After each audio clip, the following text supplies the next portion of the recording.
Hey everyone, so today we'll be talking about the corticospinal tracts, a topic that I guarantee you every single neuroanatomy student will have to learn. So the way that I've structured this lesson is that we will first have an introduction into the corticospinal tracts, looking into what they do, so their function. Then we will have a quick overview of the anatomical structures that the corticospinal tracts travel through. Then we will go through each of these anatomical structures in detail, one by one. So really, our lesson is very simple. Function, overview of structure, structure in detail. So let's begin with our introduction and talk about the function of the corticospinal tracts. So whenever we make a voluntary movement, like moving our arms, our brain needs to send a signal to the muscles that make this movement. This signal, it can travel through three main anatomical pathways. The corticospinal tracts constitute two of these three main pathways for voluntary motor control: the lateral corticospinal tract and the anterior corticospinal tract. The lateral tract contributes around 80% of the neurons involved in the corticospinal tracts overall, whilst the anterior tract contributes the remaining 20%. The third and final pathway for voluntary movement is called the corticobulbar tract, sometimes also known as the corticonuclear tract. We will talk about this tract in detail in another lesson, but we will instead focus on these two corticospinal tracts today. As I said before, these three pathways will be responsible for getting the signal from our brain to our muscles so that we can move. But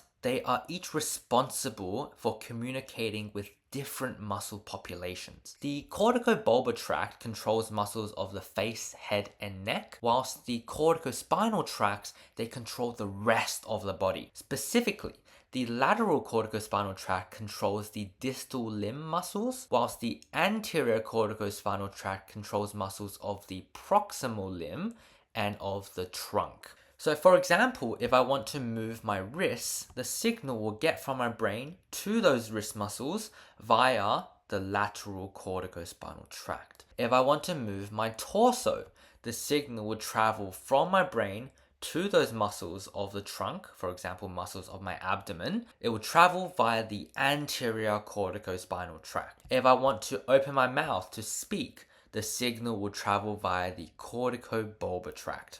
Now, a lot of students are confused about this proximal limb versus distal limb distinction. What do we consider as being proximal and what do we consider as being distal? Well, proximal just includes everything up to and including muscles of the pectoral girdle and muscles of the pelvic girdle. So really just my shoulders and my hips. Anything beyond my shoulders, anything beyond my hips, that's all under the jurisdiction of the lateral corticospinal tract. So for example, biceps and quadriceps, they are all under lateral corticospinal control. Awesome.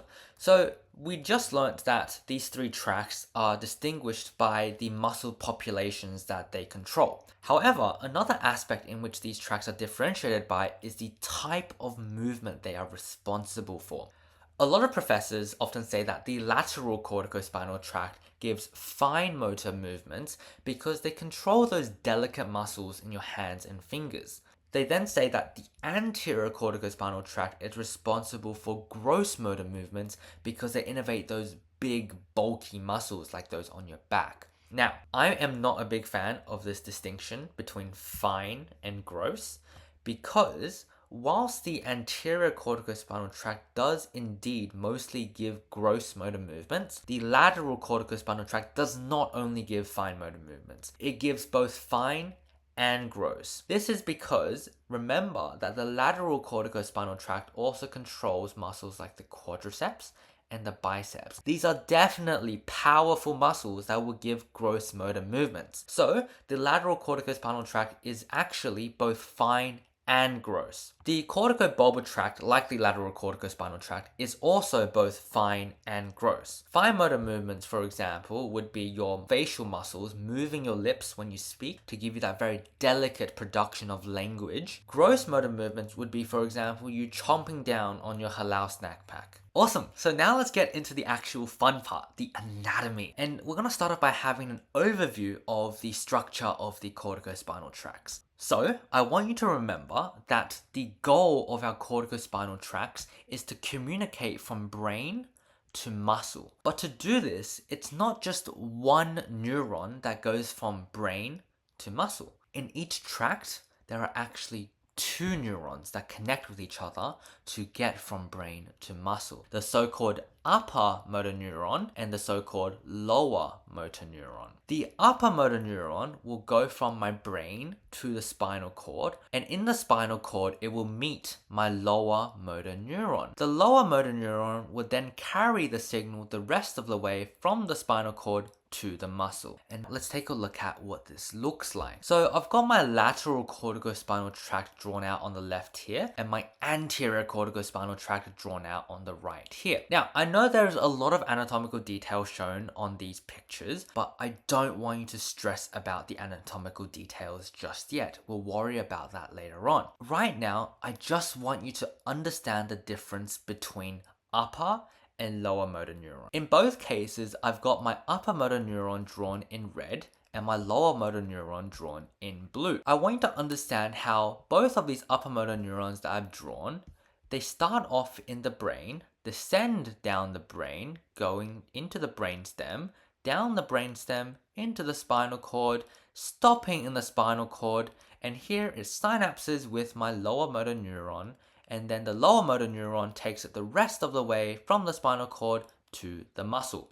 Pretty easy, right? But now let's step it up a little and learn something that might be a teensy bit confusing about these upper and lower motor neurons. So firstly, you must understand that both of these corticospinal tracts, the lateral and the anterior, are paired structures. I have a lateral corticospinal tract starting from the left of my brain and another lateral corticospinal tract starting from the right side of my brain. Same goes with the anterior tract, one on the left, one on the right. They are paired structures. You might think that the left corticospinal tracts will control muscles on the left side of my body, and the right-sided tracts will control the muscles on the right side of my body. Surely that makes sense, right? But that is not the case. Let's have a look at what actually happens. So we'll start off with looking at the lateral corticospinal tract, what the lateral corticospinal tract actually does. The example here has the upper motor neuron starting on the right side of the brain. The left side of the brain is not visible in this side view because it's behind what we're seeing here. So we're really looking at the right-sided lateral corticospinal tract. This right-sided lateral corticospinal tract, its upper motor neuron, it will descend down the brain, down into my brainstem, and then whilst it's in the brainstem, it actually crosses over from the right side to the left side and continues its descent down the spinal cord on this left side. Whenever a crossover like this occurs in anatomy, from right to left or from left to right, we call it a decussation. Okay, a decussation. As it descends down on this left side, it then meets a left-sided lower motor neuron in my spinal cord, which then innervates a distal limb muscle, because remember, lateral corticospinal is for distal limb muscles. It innervates a distal limb muscle on the left side of my body. So what has happened? My right-sided lateral tract is controlling a muscle on the left side of my body. We call this contralateral innervation. Contra meaning opposite sides. Right controls left, left controls right. It is really freaking trippy, I know. So now let's screw with you even further and have a look at what happens with the anterior corticospinal tract. Let's again take an example of the anterior corticospinal tract on the right side of my brain. So I've got my right-sided upper motor neuron descending down the brain, down into the brainstem. It doesn't decussate in the brainstem this time, but it instead continues descending down the spinal cord on the right side. Descend, descend, descend, descend. In the spinal cord, this is where it decussates instead. It crosses over to the left side, meets a lower motor neuron on the left side, which will then go on to innervate and control a muscle on the left side. So this will be a proximal limb muscle or a trunk muscle on the left side, because this is my anterior corticospinal tract. So you might think that the anterior corticospinal is also giving contralateral innervation. We have this right controlling left scenario, and you might think that it's just decussating in the spinal cord instead of in the brainstem, right? Not so fast. Only some of the anterior corticospinal tract upper motor neurons actually decussate. We call this a partial decussation. Those that don't decussate, they stay on the right side and innervate a lower motor neuron on the right side, which then goes on to control a proximal limb or trunk muscle on the right side. So what has happened? The right anterior corticospinal tract will control both muscles on the right side and the left side. We call this bilateral innervation. Bi meaning both sides. Right controls left and right. The left also controls left and right. So let's summarize these very weird patterns of control. For lateral corticospinal tract, it's pretty simple actually. Your right goes left, left goes right. We will have contralateral innervation. For the anterior corticospinal tract, it's a bit weird. The right anterior tract will control both the right side and the left side. The left anterior tract will also control both the right side and the left side.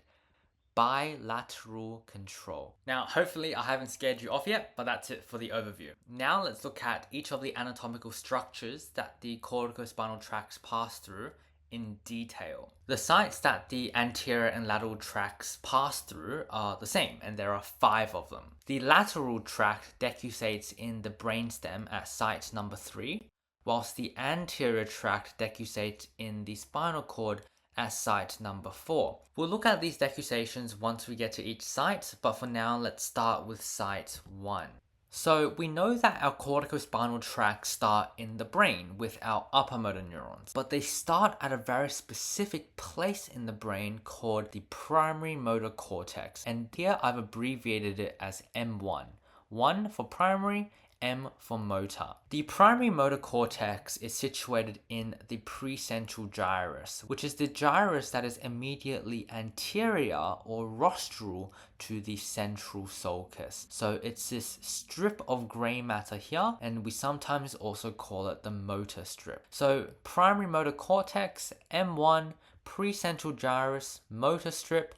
You'll see all of these terms being used by people, but they all refer to the same thing. For the rest of this lesson, I'll refer to it as the motor cortex. Now, because this is grey matter, it will contain the cell bodies of our upper motor neurons. These cell bodies, they are arranged in a very specific manner that we call a somatotopic organization, and we'll have a look at what this means. Here, I've taken a coronal slice of the brain at the level of the motor cortex, and I've represented it here. These dots, they represent the cell bodies of my upper motor neurons. In reality, there are many more than I've drawn, but this is just for illustration purposes. Now, let's just say that I want to move my legs. I know that I'm initiating the signal in my motor cortex, but where in my motor cortex? Does the signal just start from a random upper motor neuron in this strip each time? Or is it the case that all of these neurons will fire to signal to the leg? Well, what actually happens is that it will always originate from this upper motor neuron in this medial part of the motor cortex, because that is the place in the motor cortex that is designated for the leg muscles. Every other body part, the hip, the trunk, the shoulder, the arm, the hand, the face, will all have their own upper motor neurons, each in their designated place in the motor cortex, as shown with this illustration. This is what we mean by somatotopic organization. Now, you'll notice that this drawing is quite disproportionate. I've drawn the hand very big. This is because the amount of the motor cortex that is designated to the hand is very large, considering how small the hand is compared to other body parts. This disproportion makes sense once you think about the function of our hands. It's for those fine motor movements. If you want to have such precise control, you need to dedicate more neurons to it. And you can see that I've drawn many more neurons for the hand compared to other body parts. Now, because my 2 corticospinal tracts, my lateral, my anterior tracts, they control different muscle populations, they will have their origins in different parts of this motor cortex. The parts of the motor cortex dedicated to the distal limb muscles, lateral, distal limb muscles, lateral, but the part of the motor cortex that's designated to my proximal limb and my trunk muscles, the hips, trunk, shoulder, that's going to be for my anterior corticospinal tract. The part all the way down here, because it's for muscles of the face, the head, and the neck, they're not going to be relevant for my corticospinal tract because remember, they will be under the control of the corticobulbar tract, which we will not talk about. Now, these neurons here, they must all send axons towards the brainstem because that's the outlet to the spinal cord where they will meet the lower motor neurons. But the question is, what is the trajectory that their axons will take to get to the brainstem? Well, it turns out that they will always travel through this white matter tract that is between the thalamus and the lentiform nuclei here. We give this region between the thalamus and the lentiform nuclei a special name, the internal capsule. Internal because it's between the thalamus and the lentiform nuclei. It's internalized. Capsule because it is the capsule through which the axons of my upper motor neurons take to get to the brainstem. The internal capsule also organizes these axons somatotopically. However, instead of having the somatotopy in a medial to lateral organization, as we saw in the motor cortex, it actually has it in an anterior to posterior orientation. Let's take a closer look at this anterior to posterior organization and move on to site number 2, our internal capsule. To better see this anterior to posterior organization, let's take a transverse slice of the brain instead of a coronal slice. When we take a slice like this, you'll see that the internal capsule, it takes on this V shape or boomerang shape. Our coronal slice on the previous slide had the internal capsule between the thalamus and the lentiform nuclei. So it was taken at around about this level here. Over here, outlined in blue, I've ballooned up the internal capsule so we can look at its constituent anatomy. There are 3 parts: the anterior limb, the genu, and the posterior limb. Genu means knee, and it is named as such because the internal capsule looks like a knee jutting outwards. The anterior limb would be the thigh, the posterior limb would be the metaphorical leg, and the genu would thus be the knee. The anterior limb is going to contain axon tracts that we won't look at in this lesson, but the genu and the posterior limb will contain upper motor neuron axons. Specifically, these axons will pass through the lateral half of the genu and the posterior limb. For the posterior limb, we further divide it up into 3 segments. This segment here, here, and here. The anterior segment of the posterior limb will contain upper motor neuron axons for the upper limb muscles. The middle segment will be for trunk muscles. The posterior segment here will contain axons for lower limb muscles. Our lateral genu will contain axons for the face, head, and neck, which again is not for our corticospinal tracts, but rather for our corticobulbar tract. So if we remember the muscles that our lateral and our anterior tracts innervate, the lateral tract will be the distal limb muscles, so it will travel through the upper limb segment and the lower limb segments. The anterior tract will mostly travel through this middle segment for the muscles of the trunk, but it will have some spillover into the upper limb segment and the lower limb segment, because remember, it controls also those proximal limb muscles, the shoulder and the hips. So now, after the internal capsule, our upper motor neuron axons, they've reached our brainstem, and this is our 3rd anatomical site. The big question here, does somatotopy still exist in the brainstem? Yes, it does, and we will look at how it does. Now, another exciting thing to note, the brainstem is where my lateral corticospinal tract decussates and gives us that contralateral control. We will also look at how it does that. Alright, let's start. So first, let's orient ourselves. We've got the brain here, again in an anterior to posterior orientation, and then we're taking 3 transverse slices in red, blue, and yellow at the 3 levels of the brainstem. So I've got my midbrain, I've got my pons, and I've got my medulla oblongata. Now, if you haven't learnt already, each part of the brainstem is further divided up into 3 regions. The most posterior region in blue here we call the tectum, the middle region in pink we call the tegmentum, and the most anterior region in green we call the base. I've represented the base in green because it is where our corticospinal tract projections will travel through.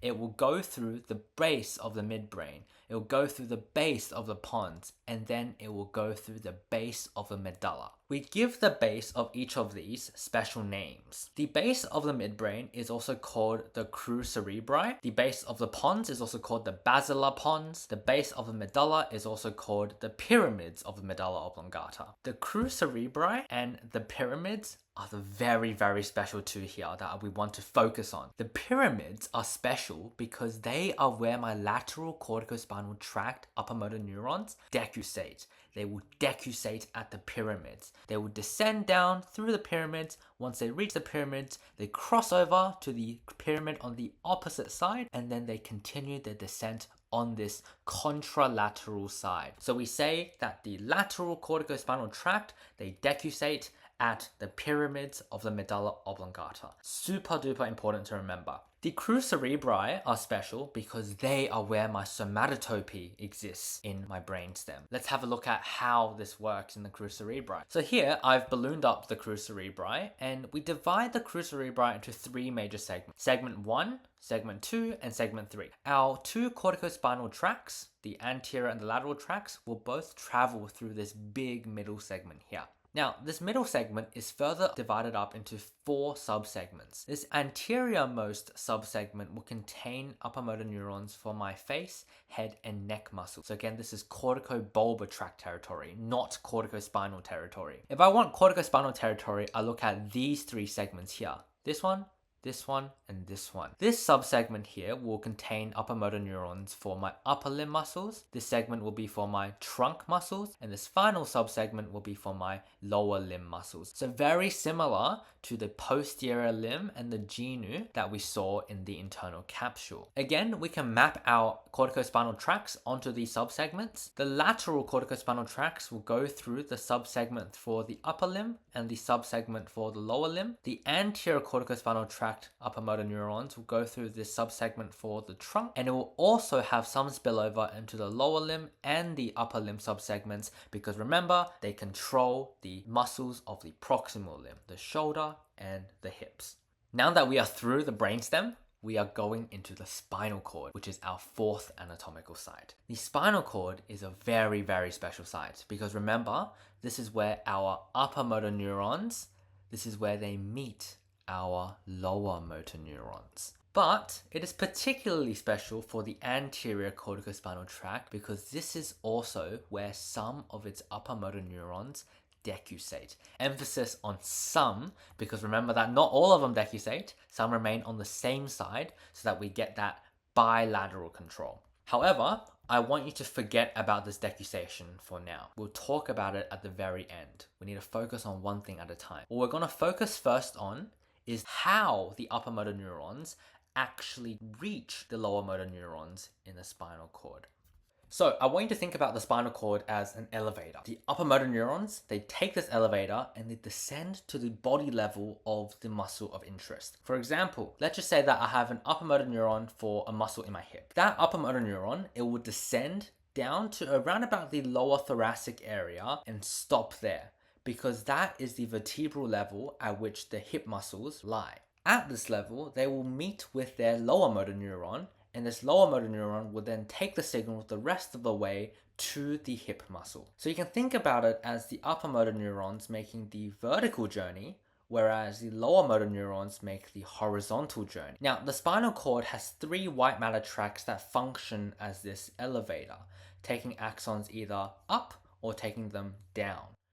No matter if you take a section through the cervical spinal cord, the thoracic spinal cord, the lumbar, or the sacral spinal cord, you will always see these 3 elevators, these 3 white matter tracts. However, our corticospinal tracts won't use all 3 of them. They will only use the lateral funiculus, which is this region here, and they will also use the anterior funiculus, which is this region here. They will not use the dorsal funiculus. The dorsal funiculus is for sensory axons, which we'll talk about in a completely different lesson. Specifically, the lateral corticospinal tract axons will descend via this part of the lateral funiculus, and the anterior tract upper motor neurons will descend via this part of the anterior funiculus. Notice how the lumbar and the sacral spinal cords lack the anterior tract projections. To understand why this is, we need to remember that the anterior corticospinal tract innervates muscles of the trunk and the proximal limbs, so the shoulders and the hips. So really, the lowest down that they need to go is the hips. This is roughly the lower thoracic region. There is no point taking the elevator any further down than this, so they all stop at the lower thoracic region. However, the lateral corticospinal tract, they need to get down to those distal limb muscles in the feet, and as a result, they need to take their elevator all the way down to the sacral region to do this. This vertical organization is a form of somatotopy, and I've given some examples of muscles in the spinal levels. The deltoids, for example, their lower motor neurons are located in the C5 and C6 levels, so their upper motor neurons only need to descend to these levels. The quadriceps, on the other hand, their lower motor neurons are located in the L2, L3, L4 levels, and as a result, their upper motor neurons, they need to descend much further to these levels. So once my upper motor neurons have descended to the correct level, they will meet with their lower motor neuron in the ventral horn of gray matter, which is this highlighted region here. The ventral horn also shows somatotopy. So what I've done here is I've ballooned up a section of the lumbar spinal cord, but what I'm about to explain applies the same to any spinal cord segment. The ventral horn has a proximal to distal organization. What this means is that the lower motor neurons for more proximal muscles like those of the trunk and the shoulder and the hips, they are located more medially in the ventral horn. As you move more laterally outwards, you get the lower motor neurons for more distal muscles, like those for your biceps, your quadriceps, and also those for your hand and your feet. And you can map the somatotopy again to the anterior and lateral corticospinal tracts. Remember, trunk, shoulder, and hips, so proximal limbs, that's your anterior corticospinal tract. Distal limb, like your hand, feet, biceps, quadriceps, that's all your lateral corticospinal tract. To complicate this even more, the ventral horn also displays a flexor over extensor somatotopy. What this means is that lower motor neurons for flexor muscles like the biceps and hamstrings, they are located more dorsally or more posteriorly in the ventral horn. Lower motor neurons for extensor muscles such as your triceps and your quadriceps, they are located more ventrally in the ventral horn. So let's take an example to consolidate all of that. Let's just say that I'm looking for a lower motor neuron innervating the triceps. Proximal to distal rule, I want to be more distal because the triceps is a distal muscle, so therefore I'll be more lateral in the ventral horn. So the group probably around about here. Flexor over extensor rule, so I'm gonna have to look more ventrally rather than dorsally because the triceps are an extensor group. So the triceps could be probably this lower motor neuron here, assuming I'm at the correct spinal level. So that's a deep dive on the path of the upper motor neuron reaching the lower motor neurons finished. As I promised, let's now look at how the anterior corticospinal tract actually decussates. So here in red, I've got an upper motor neuron of the anterior corticospinal tract. It's descending through this part of the anterior funiculus, and then once it's descended enough, it then decussates via this white matter tract here. This white matter tract is called the ventral white commissure. So we say that the anterior corticospinal tract decussates via the ventral white commissure in the spinal cord. Contrast this to the lateral corticospinal tract, which we say decussates via the pyramids of the medulla oblongata in the brainstem. So now, my lower motor neurons, they need to exit the spinal cord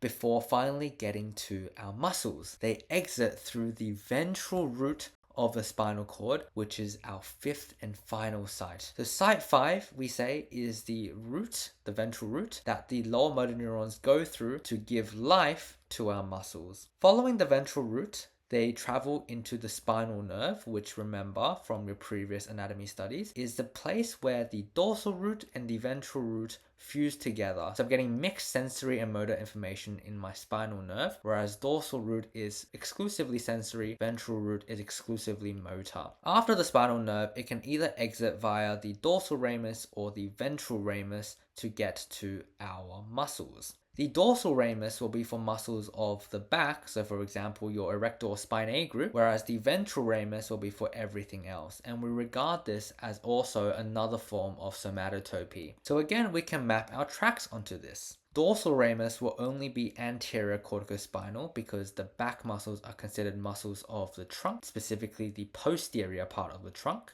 The ventral ramus will be for both the anterior and lateral corticospinal because it covers parts of the trunk, proximal limb, and also all of the distal limb. Hopefully you've realized by now, but I've written each of the sites in a specific way to help you remember it. Site 1 is M1, site 2 is internal capsule, pronounce it a little bit weirdly so that you can remember it. Site 3 is the 3 parts of the brainstem, site 4 is the cord, and site 5 is the root to life. What's very important to remember throughout your studies is the levels of somatotopy that exist throughout the corticospinal tracts. Somatotopy, or any topic organization, is a very important part of neuroanatomy, and it's definitely something that will be assessed. I've given you a quick summary of how all of the somatotopies exist in each of these 5 sites. Hopefully this serves as a nice revision slide for all of you. Other than that, thank you so much for watching. If this video helped in any way, please consider liking and subscribing, as it does help keep the channel going. If you have any feedback or questions, please drop them down in the comment section below, and thank you again. Best of luck with the rest of your studies.